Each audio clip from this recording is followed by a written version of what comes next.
नमस्कार, आप देख रहे हैं मध्य प्रदेश का बुलेटिन और मैं हूं आपके साथ स्मिता सिंह। बुलेटिन की शुरुआत करते हैं बड़ी खबरों के साथ। भोपाल में हुई शिवराज सिंह चौहान कैबिनेट की बैठक में कई अहम प्रस्तावों को मंजूरी मिली है।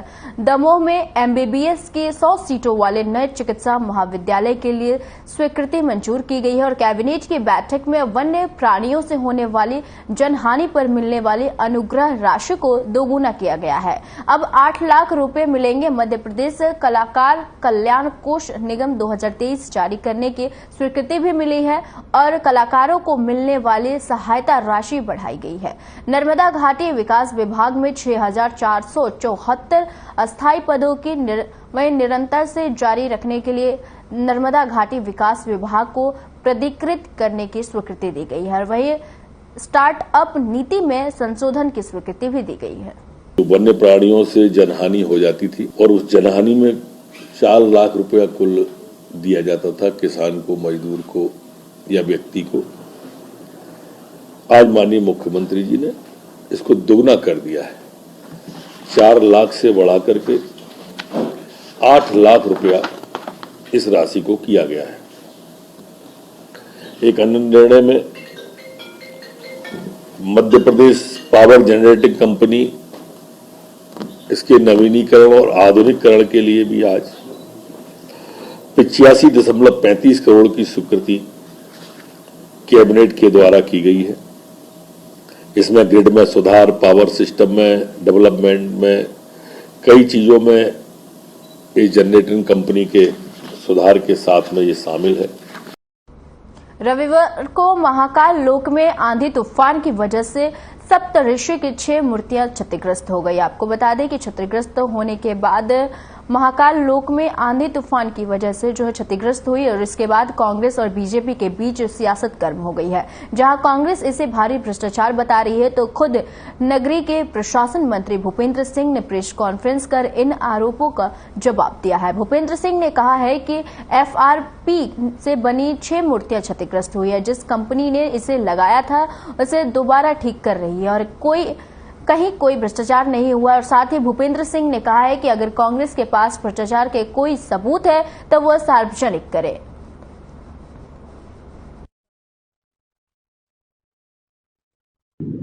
जैसा आप सबको जानकारी है कि 2017 में हमारी सरकार में माननीय मुख्यमंत्री जी ने महाकाल लोक बनाने का निर्णय लिया था और उसके लिए 2017 में 100 एकड़ जमीन का भी अधिग्रहण महाकाल लोक के लिए किया था और उस समय सरकार ने 200 करोड़ रुपए भू-अर्जन के राशि भी माननीय मुख्यमंत्री जी ने दी थी। उसके बाद उस पर आगे की कार्रवाई प्रारंभ हुई और 2018 में जब हमारी सरकार थी तब उस समय महाकाल लोक का टेंडर किया गया और उस महाकाल लोक के टेंडर के बाद फिर बीच में कांग्रेस की सरकार आई और कांग्रेस की सरकार में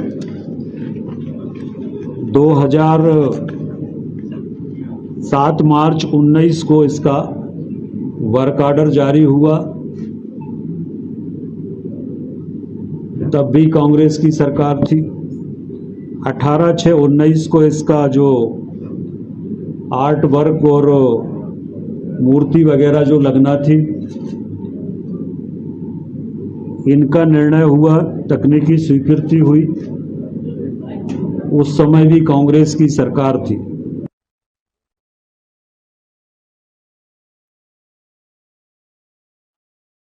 आपको बता दें कि मध्य प्रदेश शासन के पूर्व जनसंपर्क मंत्री एवं विधायक पीसी शर्मा अपने एक निजी कार्यक्रम विवाह समारोह में वहीं पहुंचे और छिंदवाड़ा पहुंचे। इस दौरान उन्होंने आर्यन टीवी को दिए गए साक्षात्कार में बताया कि मध्य प्रदेश में कांग्रेस की 174 सीटें कमलनाथ के नेतृत्व में प्राप्त होगी।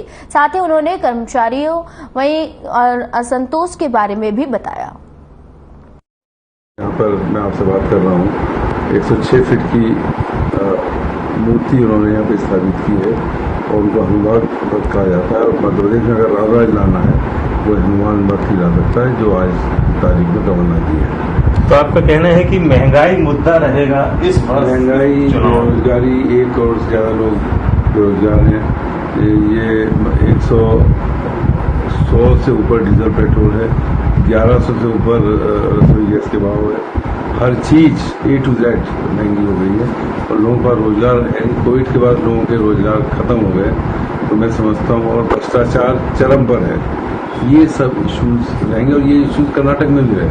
कर्नाटक में भी राहुल गांधी की पदयात्रा सफल रही, जहाँ 21 सीटों में से जहाँ पे प्रधानमंत्री नरेंद्र मोदी जी ने रोड शो किया था, 20 कांग्रेस जीती।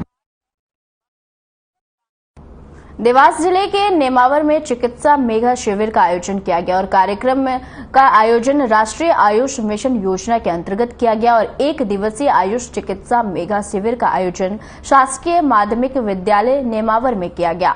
शिविर प्रभारी डॉक्टर अशोक जैन, डॉक्टर नेहा कोहली सहित विभाग के कर्मचारियों ने इस चिकित्सा आयुष मेले में अपनी सेवा दी और शिविर में 842 रोगियों ने निःशुल्क उपचार प्रदान किया, और जिसमें त्वचा रोग, पेट रोग, स्त्री रोग और शिशु रोग, हृदय रोग, घुटनों से संबंधित रोग का उपचार किया गया।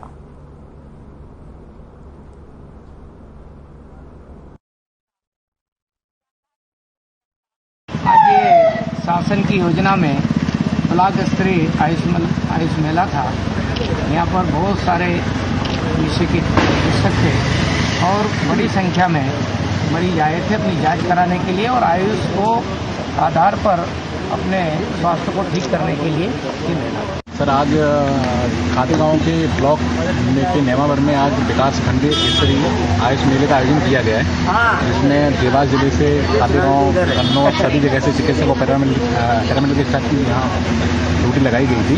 और इसमें जो है ना कुछ प्रदर्शनी के माध्यम से कुछ लोगों को जागरूकता के लिए प्रदर्शनी भी लगाई गई है, जैसे पेड़ पौधों की प्रदर्शनी लगाई गई है। रसोई घर में आयुर्वेद क्या क्या मसाले अपन यूज कर सकते हैं इसकी प्रदर्शनी लगाई गई है। इसके साथ में जो है ना मोटे अन्न, जिसको आजकल माननीय प्रधानमंत्री मोदी जी ने श्री अन्न का नाम दिया है, उस मोटे अनाज के लिए अपन क्या क्या कैसे किस अनाज से क्या क्या चीज़ बना सकते हैं उसके बारे में प्रदर्शनी लगाई गई है।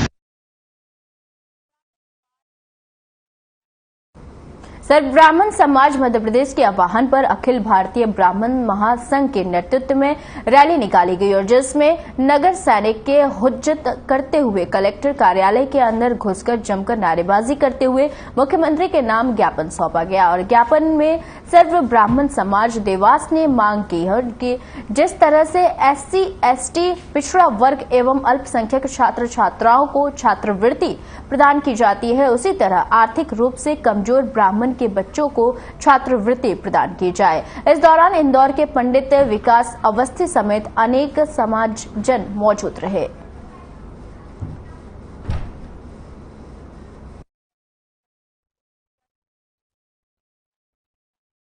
हमारा भी अधिकार है, हमें भी मिलनी चाहिए, क्योंकि सिर्फ मैं ही नहीं, मैं मेरी बात नहीं कर रही हूँ। कई ब्राह्मण ऐसे बालक बालिकाएं हैं जिनको आगे पढ़ना है, जो पढ़ने में बहुत अच्छे हैं, पर आर्थिक संकट के कारण वे नहीं पढ़ पा रहे हैं। मेरी ये मांग है कि ये जो आंदोलन की मांग है, छात्रवृत्ति आंदोलन है, इस मांग को पूरा किया जाए और ब्राह्मणों को भी छात्रवृत्ति मिले। देखिए, सर्व ब्राह्मण समाज मध्य प्रदेश की एक मांग है शिवराज जी की सरकार से, और बहुत छोटी सी मांग है। शिवराज सरकार अनेक कल्याणकारी योजनाएं चला रही है, लेकिन उसमें दुख का विषय यह है कि उनकी योजनाओं से ब्राह्मण समाज अछूता है। हमारी मांग है कि जिस प्रकार से सरकार ST, SC वर्ग को, पिछड़ा वर्ग को, अल्पसंख्यक समाज को छात्रवृत्ति देती है, उसी प्रकार से ब्राह्मण समाज के जो आर्थिक रूप से कमजोर परिवार हैं उनके बच्चों को भी छात्रवृत्ति प्रदान करें। क्योंकि नरेंद्र मोदी जी का नारा है सबका साथ सबका विकास, लेकिन ये नारा मध्य प्रदेश में अधूरा सा दिखता है।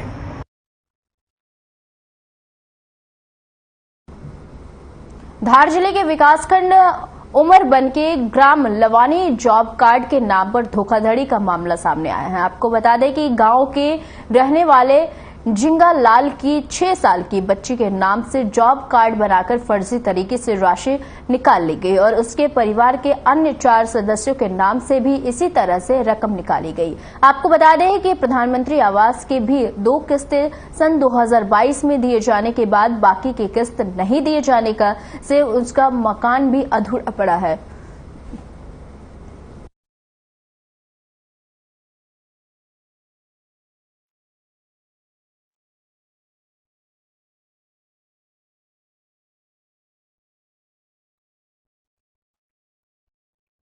यहाँ पर मैं 3 बार पहले भी जन सुनवाई में आ चुका हूँ और मेरे जो बच्चों के नाम से हाजिरी भर के फर्जी जॉब कार्ड चलाकर मेरे मंत्री और सहायक ने मिलकर 105 दिन की हाजिरी दर्शाकर मेरे पैसे निकाल लिए और अब मुझे कई जगह भी मैं काम पे जा रहा हूँ तो मुझे काम के पैसे नहीं मिल रहे और मेरे बीवी बच्चे सब भूखे मर रहे हैं और मैं इनको ये परेशानी झेल रहा हूँ कि मेरे बच्चों को पालने के लिए मेरे पास पैसे नहीं और जहाँ पर भी मजदूरी करने जा रहा हूँ तो वहाँ के पैसे मुझे मिल नहीं पा रहे। इसलिए मैं कलेक्टर साहब को ज्ञापन भी दिया है और अभी उन्होंने बोला है कि अभी जनपद पंचायत में यहीं पे बैठना है, तुम्हारा निराकरण करेगा, उसी के बाद में जाऊंगा, नहीं तो मैं यहाँ से नहीं जाऊंगा। शिवराज सिंह चौहान साहब को भी निवेदन करता हूँ, ये बोलते हैं कि बच्चियों को पढ़ाओ, बच्चियों को पढ़ाने के बजाय सर 6 साल की लड़की की हाजिरी भरी इन लोगों ने।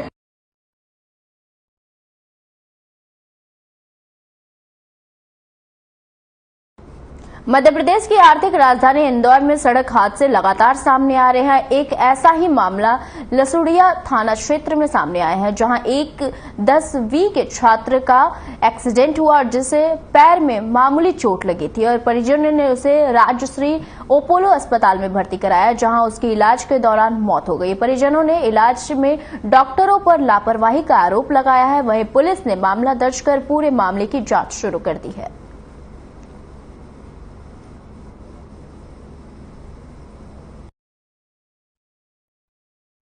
राजश्री अपोलो हॉस्पिटल से थाने पर सूचना प्राप्त हुई थी कि अमित पिता रिंकू सेन उम्र 17 साल निवासी 211 EWS संग्रीला कलावली चांदा इंदौर का एक्सीडेंट से इलाज हेतु भर्ती हुआ था, जिसकी इलाज के दौरान मृत्यु हो गई है।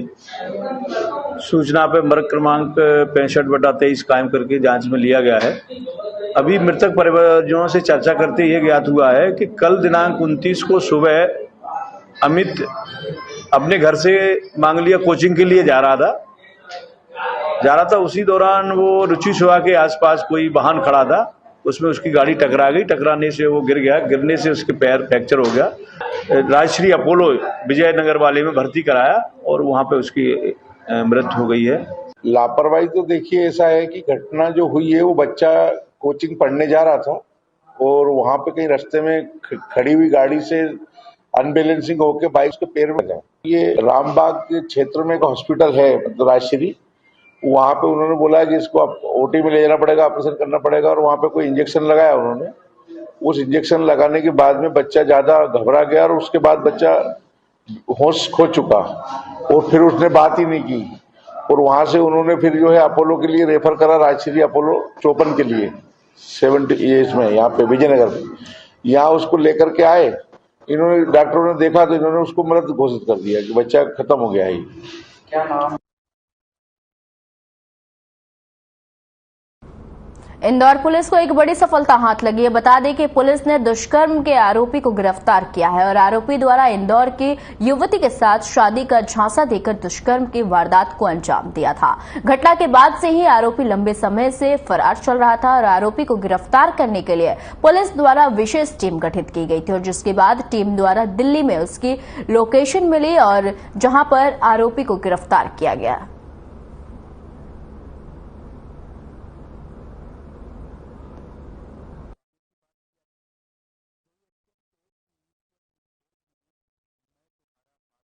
परदेशीपुरा थाने का ये पूरा मैटर है, जिसपे एक 376 FIR पंजीबद्ध हुआ था कुछ दिन पूर्व। इसमें जो आरोपी हमको जानकारी मिली कि आरोपी जो वो दिल्ली में है, तो इसमें हमारी एक परदेशीपुरा थाने की एक टीम गई थी। इसमें इनके नेतृत्व में सब inspector Ram Bhai Bhatti, head constable Bhupendra, head constable Pramod Sharma और सैनिक मनोज तिवारी, इनके अंदर एक टीम हमने भेजी थी। और इसके बाद फिर इन्होंने टीम ने खास करके जो सब इंस्पेक्टर राम भाई भट्टी ने बहुत जो कुशलतापूर्वक आरोपी के बारे में पता रसी की, पहले लोकल वहाँ पे, उसके बाद पता चला कि वो पार्लियामेंट स्ट्रीट थाने के अंदर जो है उस क्षेत्र में वो उसका आना जाना रहता है। तो वहां पर एक वो पुलिस ने जो अपने पूरे जो है रेकी के तहत जो है वहां पर एक पान की गुमटी से उस आरोपी को जो है उसको वहां से गिरफ्तार किया।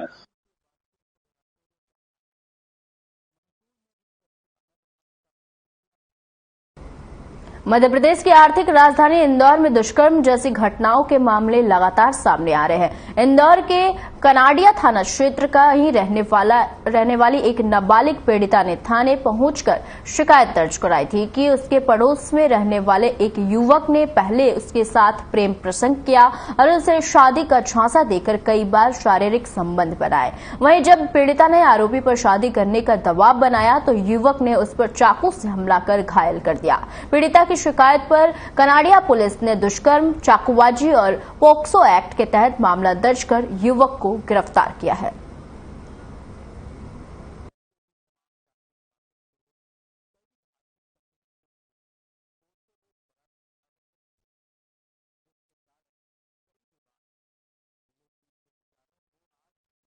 कनाडिया थाना क्षेत्र में एक पुलिस को एक सूचना मिली कि एक लड़की के साथ जो है एक व्यक्ति, जो लड़का है वो उसके साथ जो है शादी का झांसा देकर उसके साथ अवैध संबंध बना रहा था काफ़ी दिनों से।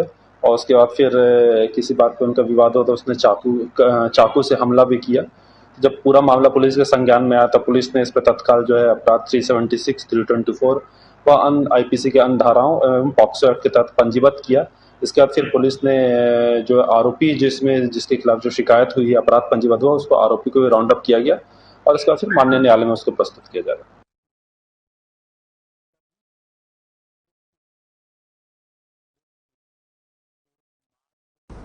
इंदौर में कलेक्टर जनसुनवाई में पालाखेड़ी का एक जमीन विवाद सामने आया है। नैनोद गांव के सरपंच ने अपनी जमीन पर भू माफिया द्वारा कब्जा करने का आरोप लगाया है। इसकी शिकायत उन्होंने जनसुनवाई में की है और उचित कार्रवाई की मांग की है। वहीं सरपंच सुरेंद्र सोलंकी का कहना है कि पालाखेड़ी में संजय दासोद के द्वारा उनकी जमीन पर कब्जा कर बंधक के रूप में रखा 1 बीघा जमीन सरकारी कार्यालय में अटैच कर दी गई है। उक्त जमीन नादोन आपको बता दें कि संजय दासोद की कॉलोनी से लगी हुई है और सुरेंद्र सोलंकी का आरोप है कि संजय दासोद की ओर से कुट रचित तरीके से उक्त जमीन को बंधक के रूप में जिला प्रशासन के पास जमा करा दी गई है।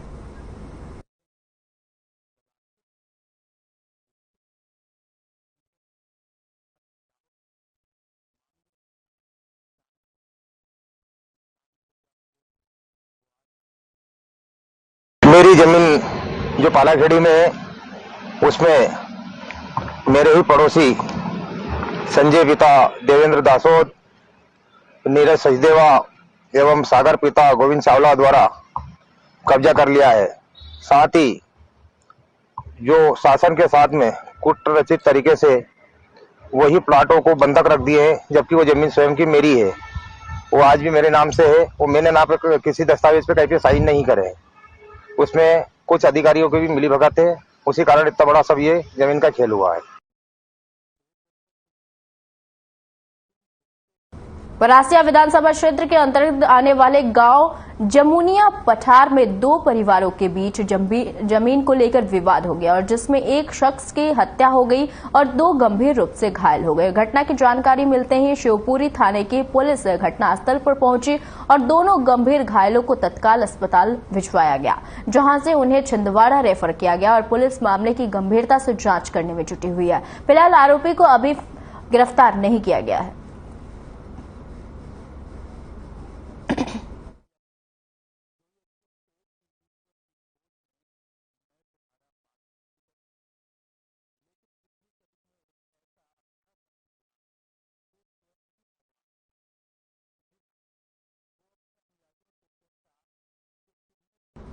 सिंगरौली नगर निगम क्षेत्र की 9 अनाधिकृत कॉलोनियों को वैध घोषित किए जाने पर सिंगरौली विधायक राम लल्लू वैश्य का वही बयान सामने आया है, जिसमें उन्होंने कहा है कि प्रदेश के मुख्यमंत्री शिवराज सिंह चौहान ने सिंगरौली नगर निगम के 9 अनाधिकृत कॉलोनियों को वैध करने की घोषणा की है।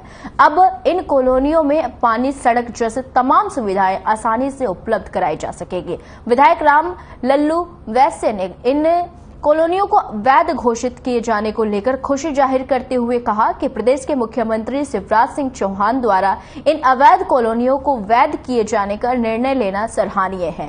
अब इन कॉलोनियों में तेजी से विकास कार्य किया जाएगा।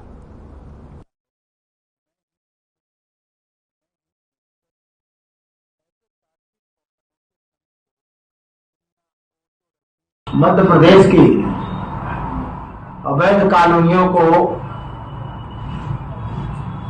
बहुत दिनों के बाद उन्होंने वैध घोषित किया, जिसमें सिंगरौली की भी पहले 9 अवैध कॉलोनियों को वैध करने का प्रस्ताव था, किंतु 31 दिसंबर 2022 को तक के जितने भी अवैध कॉलोनियां सभी को वैध घोषित कर दिया। अब वहां चाहे भवन अनुज्ञा की बात हो, जो नहीं मिलता था, वह जो निर्धारित शुल्क है वही दे करके अपन भवन की स्वीकृति प्राप्त कर सकेंगे। सड़क बन जाएगी, नाली बन जाएगी जहां नहीं बनता था।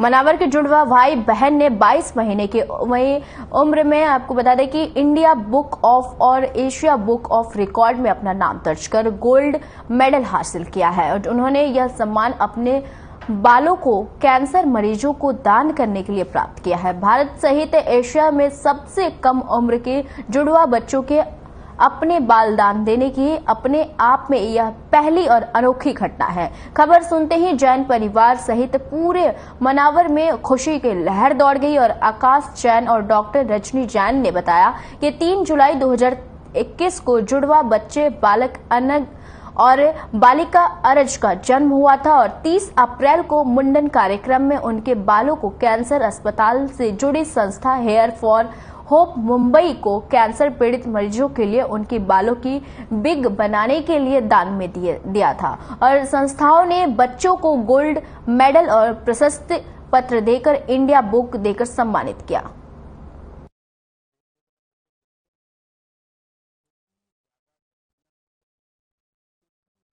हम शुरू से ही अपने बच्चों में प्रेरणा विकसित करना चाहते थे कि